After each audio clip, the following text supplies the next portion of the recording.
धडा 8वा गिर्यारोहणाचा अनुभव. रमेश महाले 1944. शाळेला सुट्टी लागणार होती. ईशान विचार करत होता की ही सुट्टी कशी घालवायची. व्हिडिओ गेम खेळून त्याला कंटाळा आला होता. कंटाळा म्हणजे उत्साह न वाटणे, बोर्डम. मित्रांबरोबर रोज क्रिकेट, फुटबॉल आणि बॅडमिंटनही खेळता येऊ शकणार होते. शिवाय त्याच रोमांचक कथा वाचण्यात त्याला विशेष गोडी नव्हती. गोडी म्हणजे आवड, लाइकिंग. ईशान विचार करू लागला. यावेळी सुट्टीमध्ये काहीतरी नवीन करावे. काहीतरी असे केले पाहिजे की सर्व कंटाळा नाहीसा होईल. परंतु बराच विचार करूनही त्याला सुट्टी घालवण्याचा योग्य पर्याय सापडत नव्हता. पर्याय म्हणजे ऑप्शन. तेवढ्यात त्याला दिलासा मिळणारी घटना घडली. दिलासा म्हणजे कन्सोलेशन, सोलेस. त्याला उत्तर काशीच्या गिर्यारोहण संस्थेकडून आपल्या कम्प्युटरवर एक ईमेल प्राप्त झाला. गिर्यारोहण म्हणजे डोंगर, पर्वत चढणे, माउंटेनियरिंग. तोच ईशानच्या मित्रांनाही पाठवण्यात आला होता. गिर्यारोहण संस्थेने त्यांना आपल्या मोहिमेमध्ये सहभागी होण्याचे निमंत्रण पाठवले होते. मोहीम म्हणजे एक्सपिडिशन. वास्तविक ईशानला गिर्यारोहणाचा विशेष छंद होता. वास्तविक म्हणजे खरे तर, प्रत्यक्षात, ऍक्च्युली. छंद म्हणजे आवडती गोष्ट, हॉबी. गिर्यारोहण आता त्याचा छंद राहिला नव्हता, तर त्याला वेड लागले होते. त्याने आपल्या शहरातील एका प्रसिद्ध गिर्यारोहण संस्थेत आधीच प्रवेश घेतला होता आणि उत्कृष्ट प्रशिक्षणातून त्याला गिर्यारोहणातील बऱ्याच बारीक-सारीक गोष्टी समजल्या होत्या. त्याचे अनेक मित्रही याच संस्थेत गिर्यारोहण शिकत होते आणि त्यांनी ईशान बरोबर पहाडावर अनेक प्रशिक्षण कार्यक्रमात भाग घेतला होता. गिर्यारोहणाचा अनुभव खरोखर रोमांचक होता. रोमांचक म्हणजे थरारक, धाडसी, थ्रिलिंग. आकाशाला स्पर्श करणारे उंच पहाड, विशालकाय खडक, हिरव्यागार घाटी आणि वेगाने वाहणाऱ्या स्वच्छ पाण्याच्या पहाडी नद्या ईशान आणि त्याच्या साथीदारांना साद घालत होत्या.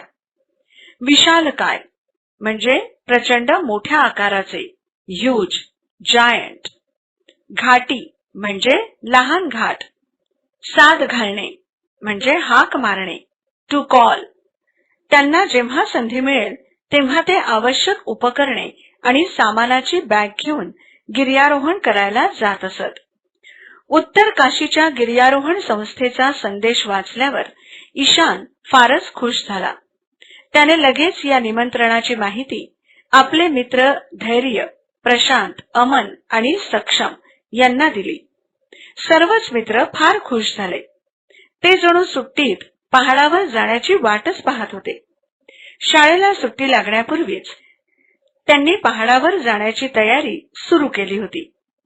शाळेला सुट्टी लागल्याबरोबर सर्व मित्र टॅक्सीने ऋषिकेशहून उत्तर काशीला पोहोचले.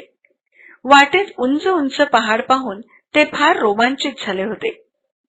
गिर्यारोहण संस्थेच्या आपल्या साथीदारांना भेटल्यावर ईशान आणि त्याचे मित्र खूप उत्साहित झाले होते. सर्व मित्रांनी मिळून माउंटेनियरिंगच्या सहाय्याने उत्तर काशीहून गंगोत्रीला जाण्याचा निश्चय केला. गिर्यारोहण सुरू झाले. उंच पहाडावर गिर्यारोहण करणे काही सोपे काम नव्हते. अनेक तासांच्या कठीण आणि थकवणाऱ्या चढाईनंतर शेवटी ते गंगोत्रीला पोहोचले. चढाई म्हणजे चढून जाणे, असेंट.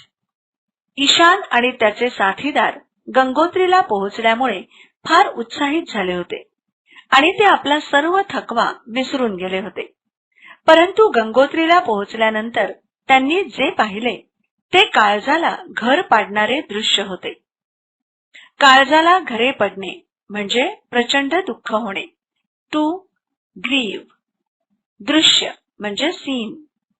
पहाडामधून आलेले ढग अकस्मात फुटले आणि गंगोत्रीवर भीषण हाहाकार माजला होता.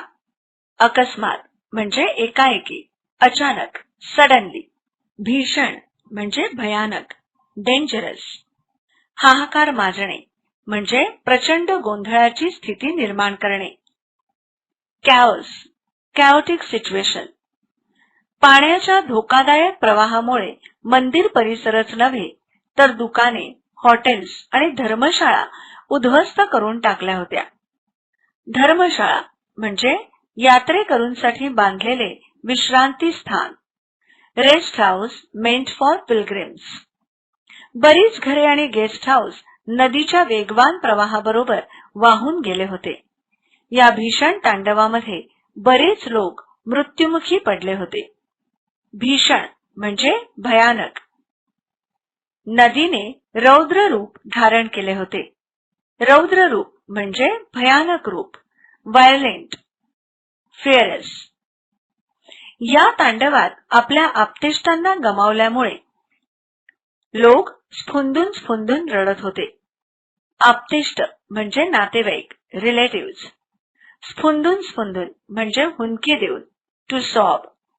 भूस्खलन झाल्यामुळे ठिकठिकाणी अनेक तीर्थयात्री अडकले होते. भूस्खलन म्हणजे जमीन खचणे, लँडस्लाइड.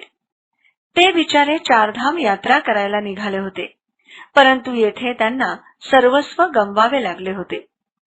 ईशान आणि त्याच्या साथीदारांनी पहाडावर हे सर्व पाहिले तेव्हा त्यांच्या अंगावर काटे आले आणि गिर्यारोहणाचा सर्व उत्साहच नाहीसा झाला. अंगावर काटे येणे म्हणजे प्रचंड भीती वाटणे, टू बी हॉरिफाईड. ईशान आणि त्याचे साथीदार ही परिस्थिती मूकपणे पाहू शकत नव्हते. Subscribe to my channel. Click on bell icon to get notification about new video.